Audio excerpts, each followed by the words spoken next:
प्यारे विद्यार्थियों, अज असी कविता की विहारक आलोचना बारे विचार चर्चा करांगे।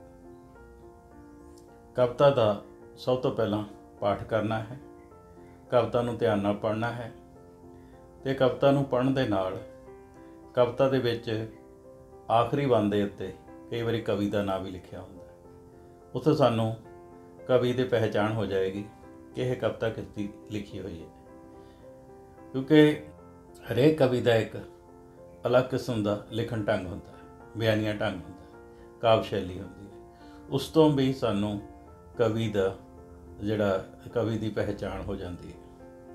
इस तरीके नाल अगला जिहड़ा साडा स्टैप है वो ये है कि कविता नूं पढ़न तो बाद असीं ये अंदाज़ा लगाना है कि कविता का काव्य रूप किहड़ा है। जे मध्यकाल दे नाल संबंधित कोई कविता तुहानूं व्यवहारक आलोचना करन वास्ते आंदी है तां ਉਹਦੇ ਜਿਹੜੇ ਕਾਵ रूप ने शब्द है, श्लोक है, 12 माह है, 17 है, 8 है, 35 अखरी है, 52 अखरी है, काफ़ी है, शेरफी है, सुहाग है, घोड़ियाँ, लोक गीत है, किस्सा है, बार आदि। इस तरीके नाल जे आधुनिक कविता दे विच कोई काव रूप आउंदा है, कविता है जिन्हों नजम भी कहा जाता है, गीत है, गज़ल है, रुबाई है, महाकाव्य है आदि। इस तरीके नाल असीं कविता दे अध्ययन करन तो बाद इस गल का अंदाज़ा लगाना है कि काव्य रूप किहड़ा है। ये काव्य रूप तां ही सानूं समझ आ सकदा है जे काव्य रूप की जिहड़ी विशेषता है, अलग अलग काव्य रूप की भी कि सिद्धांत ने, जे सानूं उस बारे पता है तां ही असीं काव्य रूप का जिहड़ा अंदाज़ा है वो ला सकते। इस तरीके नाल अगला जिहड़ा साडा स्टैप है कविता की व्याख्या अते विषय वस्तु। सानूं जो कविता विहारक आलोचना करन दे लई आई है, असीं उसकी व्याख्या करनी ते उसदे विषय वस्तु की है उहदे बारे विचार करनी। कविता विच की कहा गया है ये सवाल अपने जहन च करना है तो विषय वस्तु साडे सामने अपने आप आ जाएगा। इस कविता विच प्रमुख मसला की है, किहड़े मुद्दे नूं आधार बना के कविता लिखी गई है, कि विषय किहड़े नुकते तो ये कविता लिखी गई है। ये गल जदों कविता का अध्ययन करते हैं ये सानूं स्पष्ट हो जाएगी।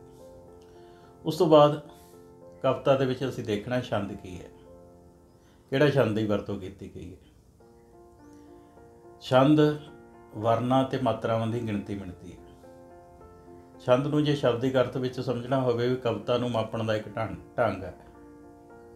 छंद कविता नूं मापण दा एक ढंग है। अंग्रेजी विच इस नूं मीटर कहा जाता है। मीटर की करता है, कपड़े नूं, किसी धरती नूं, किसी चीज़ नूं मिणन दा काम करता है। इत्थे असीं कविता दे विच वर्णां ते मात्रावां की गिणती करनी है। उस दे आधार ते छंद दो किस्म दे हुंदे ने, मात्रिक छंद ते वर्णिक छंद। इस तरीके नाल जे सानूं छंदां की पहचान है, क्योंकि पिछलियां क्लासां दे विच असीं छंदां की डेफिनेशन ते छंद दे विच किन्ने मात्रावां ने, किन्ने वर्ण ने, उहदे बारे विचार कर चुके हैं। दवैया, बैंत, सोरठा, कवित, श्रीखंडी, निशानी, चौपाई, कोरड़ा, सद आदि। इन्हां छंदां बारे असीं पहलां ही जान गए हैं। जे सानूं नहीं पता तो इन्हां बारे बेसिक नॉलेज होनी जरूरी है, तां ही छंद की पहचान हो सकती। अजकल छंद मुक्त कविता लिखी जाती है, जिन्होंने सलानी छंद भी कहा जाता है, खुली कविता। सानूं पता लग जाएगा कि कविता का रूप की है, ये खुली कविता है कि छंद मुक्त कविता है, ਜਾਂ ਇਹ ਕਿਸੇ छंद प्रबंध ਦੇ अधीन लिखी हुई कविता। ਜਦੋਂ ਅਸੀਂ अध्ययन करते हैं ਸਾਡੇ अध्ययन एक्सपीरियंस ਦੇ ਵਿੱਚੋਂ ही ये गल निकल के आती है, ਤਾਂ ही ਅਸੀਂ छंद की पहचान कर सकते।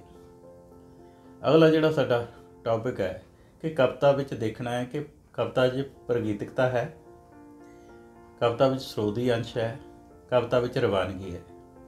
ਅਸੀਂ कविता का पाठ करते हैं तो ਸਾਨੂੰ पता लग जाएगा कि कविता ਨੂੰ गाया जा सकता है, ये किसी सुर के अधीन है। ये एक प्रॉपर शुरू तो लेके आखिर तक एक लय आ जिहड़ी कविता विच मौजूद है। कविता नूं पढ़न दे लगे है किते रुकावट पैदा नहीं होंदी, रवानगी बनी हुई है। इस गल की असीं परख करते हैं। उस तो बाद असीं देखना है कि कविता विच अलंकार किहड़े वरते गए ने। अलंकार दा तां सानूं पता होएगा, अलंकार नूं शाब्दिक अर्थ इहदा अलंकार दा गहना है। भाषा नूं जां ਸਾਹਿਤ नूं खूबसूरत बनाउण लई वक्रे वक्रे अलंकार वरते जाते हैं। ਤੇ ਜਿਹਦੇ ਵਿੱਚ ਤੁਸੀਂ ਪਿਛਲੀਆਂ ਕਲਾਸਾਂ ਵਿੱਚ ਵੀ ਪੜ੍ਹਿਆ ਹੈ, ਉਪਮਾ, ਰੂਪਕ, ਦ੍ਰਿਸ਼ਟਾਂਤ, ਅਤਕਥਨੀ, ਅਨੁਪਰਾਸ, ਵਿਕਰੋਕਤੀ ਆਦਿ ਅਲੰਕਾਰ। ਇਹਨਾਂ ਦੇ ਆਧਾਰ 'ਤੇ ਕਵਿਤਾ ਦਾ ਪਾਠ ਕਰਦੇ ਹੋਏ ਤੁਸੀਂ ਵੇਖਣਾ ਹੈ ਕਿ ਕਿਹੜੇ ਜਿਹੜੇ ਨੇ ਅਲੰਕਾਰ ਵਰਤੇ ਗਏ ਨੇ। ਤੁਹਾਨੂੰ ਪਤਾ ਹੋਣਾ ਚਾਹੀਦਾ ਰੂਪਕ ਅਲੰਕਾਰ ਕੀ ਹੁੰਦਾ, ਉਪਮਾ ਕੀ ਹੈ, ਅਤਕਥਨੀ ਕੀ ਹੈ ਅਤੇ ਪ੍ਰਟੋਕਤੀ ਅਲੰਕਾਰ ਕੀ ਹੈ। ਇਹਨਾਂ ਦਾ ਅਧਿਐਨ ਕੀਤੇ ਬਗੈਰ ਤੁਸੀਂ ਅਲੰਕਾਰ ਦੀ ਜਿਹੜੀ ਪਰਖ ਹੈ ਉਹ ਕਵਿਤਾ ਵਿੱਚ ਨਹੀਂ ਕਰ ਸਕਦੇ। ਇਸ ਕਰਕੇ ਇਹਦੀ ਬੇਸਿਕ ਨੌਲੇਜ ਜਿਹੜੀ ਅਲੰਕਾਰ ਦੀ, ਉਸ ਦੀਆਂ ਕਿਸਮਾਂ ਦੀ, ਉਹ ਤੁਹਾਨੂੰ ਹੋਣੀ ਚਾਹੀਦੀ ਹੈ। ਕਵਿਤਾ ਦਾ ਅੱਗੇ ਵਿਸਥਾਰ ਕਰਦੇ ਹਾਂ ਅਸੀਂ ਦੇਖਦੇ ਹਾਂ ਕਿ ਕਵਿਤਾ ਵਿੱਚ ਰਸ ਕਿਹੜੇ ਵਰਤੇ ਗਏ ਨੇ। ਹੁਣ ਸਵਾਲ ਪੈਦਾ ਹੁੰਦਾ ਰਸ ਹੁੰਦਾ ਕੀ ਹੈ। ਜਦੋਂ ਕਵਿਤਾ ਜਾਂ ਸਾਹਿਤ ਦਾ ਕੋਈ ਜਿਹੜਾ ਵਿਧਾ ਹੈ ਅਸੀਂ ਉਹਨੂੰ ਵੇਖਦੇ ਹਾਂ, ਸੁਣਦੇ ਹਾਂ, ਵਿਚਾਰਦੇ ਹਾਂ ਤਾਂ ਮਨ ਦੇ ਉੱਤੇ ਉਸ ਦਾ ਕੀ ਪ੍ਰਭਾਵ ਪੈਂਦਾ। ਮਨ ਦੇ ਵਿੱਚ ਬਹੁਤ ਸਾਰੇ ਸਥਾਈ ਭਾਵ ਪਏ ਨੇ, ਡਰ ਹੈ, ਖੁਸ਼ੀ ਹੈ, ਚਿੰਤਾ ਹੈ, ਪ੍ਰੇਮ ਹੈ। ਇਸ ਤਰ੍ਹਾਂ ਦੇ ਇਹ ਜਿਹੜੇ ਭਾਵ ਨੇ ਇਹ ਸਾਡੇ ਅੰਦਰ ਮਨ 'ਚ ਪਏ ਨੇ। ਜਦੋਂ ਬਾਹਰੋਂ ਕੋਈ ਪ੍ਰਭਾਵ ਪੈਂਦਾ ਹੈ ਸਾਹਿਤ ਦਾ, ਕਲਾ ਦਾ, ਤਾਂ ਉਹ ਉਤੇਜਿਤ ਹੋ ਜਾਂਦੇ ਨੇ। ਇਸ ਤਰ੍ਹਾਂ ਮਨ ਦੀ ਕਿਆ ਅਵਸਥਾ ਬਣਦੀ ਹੈ ਉਸ ਨੂੰ ਰਸ ਕਹਿੰਦੇ।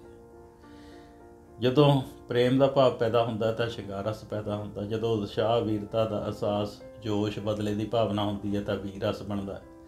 ਜਦੋਂ ਗੁੱਸਾ ਅਤੇ ਕ੍ਰੋਧ ਪੈਦਾ ਹੁੰਦਾ ਤਾਂ ਰੋਦਰ ਰਸ ਹੁੰਦਾ। ਜਦੋਂ ਦਇਆ, ਤਰਸ, ਰਹਿਮ ਹੁੰਦਾ ਤਾਂ ਕਰਨਾ ਰਸ ਹੁੰਦਾ।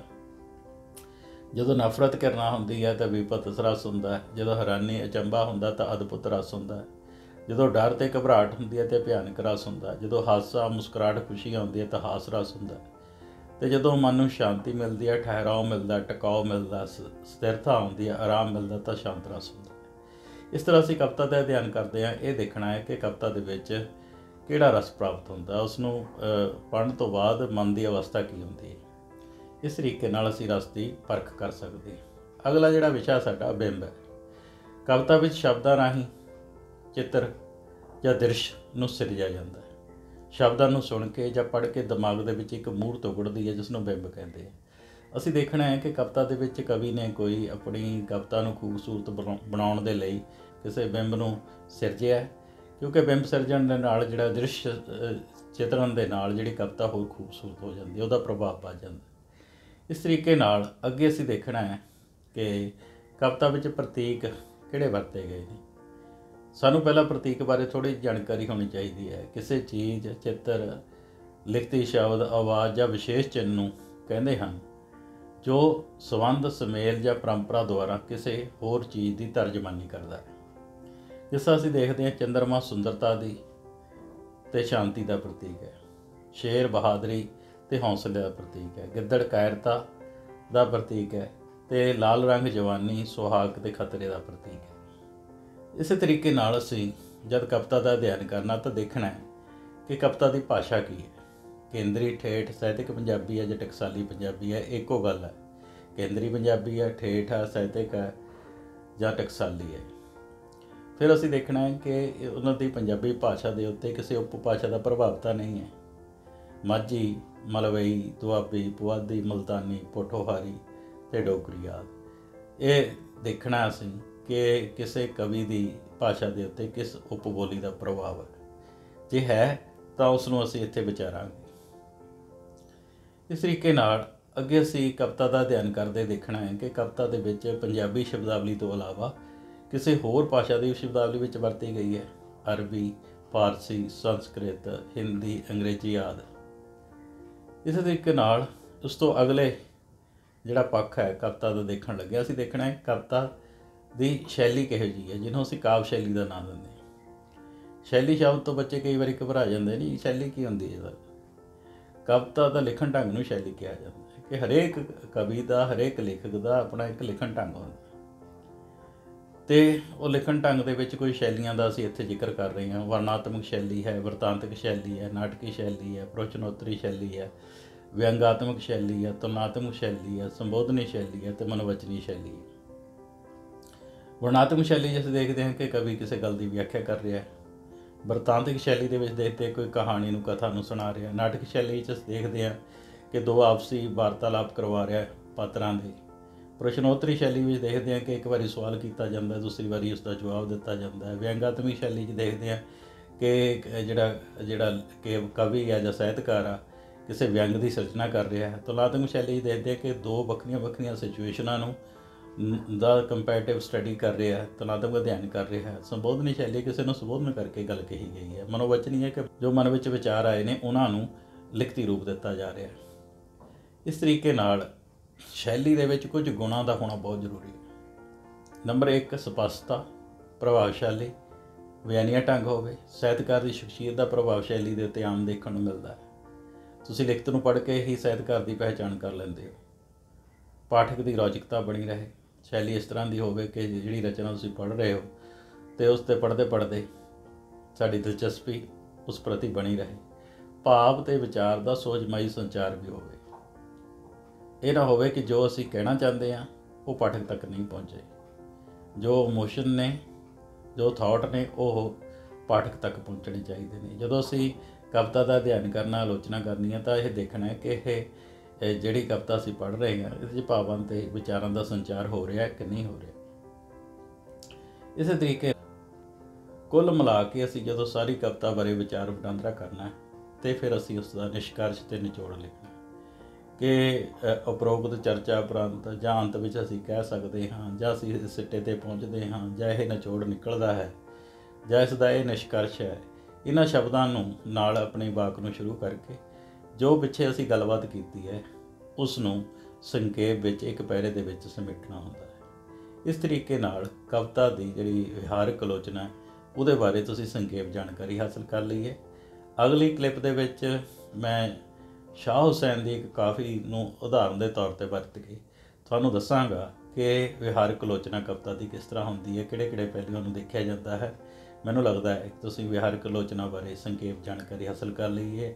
ਤੁਹਾਡਾ ਬਹੁਤ ਬਹੁਤ ਧੰਨਵਾਦ।